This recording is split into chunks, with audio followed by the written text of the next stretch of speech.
पढ़कर सुनाऊंगी। मेरे प्यारे भारतवासियों, जेल से आप सब अपने इस बेटे, अपने भाई का प्रणाम स्वीकार कीजिए। मैं आज आपसे वोट नहीं मांग रहा। आने वाले चुनाव में मैं आपसे किसी को हराने या जिताने की बात भी नहीं कर रहा। आज मैं देश के 140 करोड़ लोगों को एक बड़ा भारत बनाने के लिए सहयोग मांगता हूं। 140 करोड़ भारतवासियों को एक नया भारत बनाने के लिए आमंत्रित करता हूं। मैं यहां जेल में हूं। यहां काफी समय सोचने के लिए मिलता है। रात को टूट टूट के नींद आती है। भारत मां के लिए सोचता हूं। भारत मां बहुत दुखी है। भारत मां दर्द में है, दर्द से कराह रही है। जब महंगाई की वजह से लोगों को दो वक्त की रोटी नसीब नहीं होती, तो भारत मां को बहुत दुख होता है।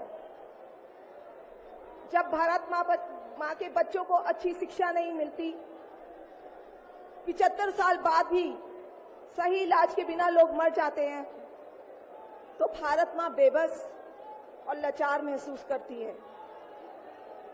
जब देश के कई हिस्सों में लंबे लंबे पावर कट होते हैं, सड़कें टूटी हैं, 75 साल बाद भी हालत खराब है, तो मां को बहुत पीड़ा होती है। उस पर जब कुछ नेता सुबह शाम लच्छेदार भाषण देते हैं, शानो शौकत की जिंदगी जीते हैं, अपने दोस्तों के साथ मिलकर देश लूटने में लगे हैं, तो भारत मां को बहुत गुस्सा आता है।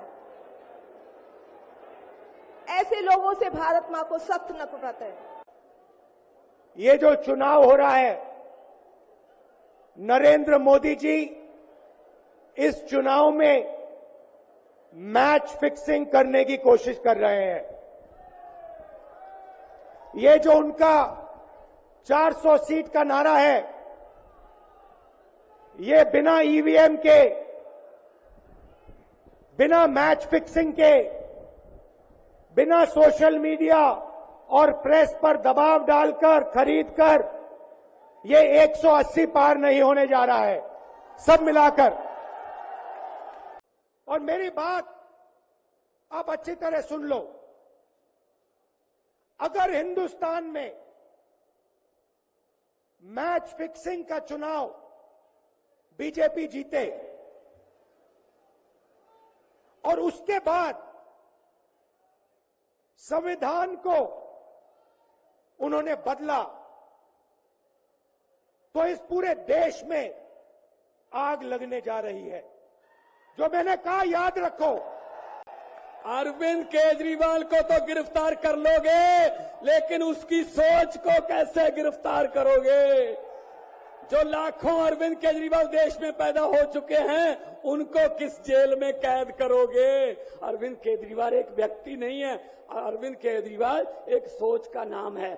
इंडिया गठजोड़ इकट्ठे हैं, सब इकट्ठे हैं। आज सभी के, मेरे ख्याल में कईयों का तो कैमरे भी कांपने लग गए होंगे, ये इकट्ठे कैसे बैठ गए?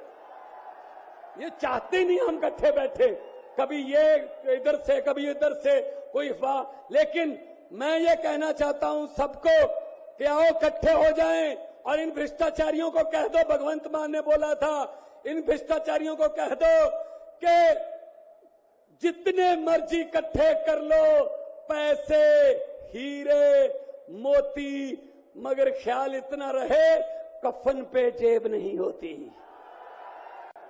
ये लोग जो नारा देते हैं 400 पार, ये लोग जो नारा दे रहे हैं 400 पार, अगर आपके 400 पार हो रहे थे तो आम आदमी पार्टी के नेता से आपको घबराहट किस बात की है? आपने चुने हुए लोगों को, मुख्यमंत्रियों को जेल भेज दिया। जिस लोकतंत्र में और जिस लोकतंत्र के लिए दुनिया में भारत का सम्मान होता था, आज वही दुनिया में भारत की अगर सबसे ज्यादा थू किसी ने कराई है तो वो भारतीय जनता पार्टी के लोग हैं। भारतीय जनता पार्टी कहती है कि वो दुनिया में सबसे बड़ी पार्टी है, लेकिन इनके 10 साल का कार्यकाल आप देखोगे तो ये ब्रह्मांड की सबसे झूठी पार्टी है। केवल दुनिया की नहीं, ब्रह्मांड की सबसे झूठी पार्टी है। और जो लोग ईडी, सीबीआई, इनकम टैक्स को आगे कर रहे हों,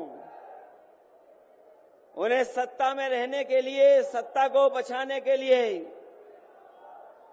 अगर इन संस्थाओं को आगे कर रहे हैं तो ये 400 पार नहीं, 400 हारने जा रहे हैं।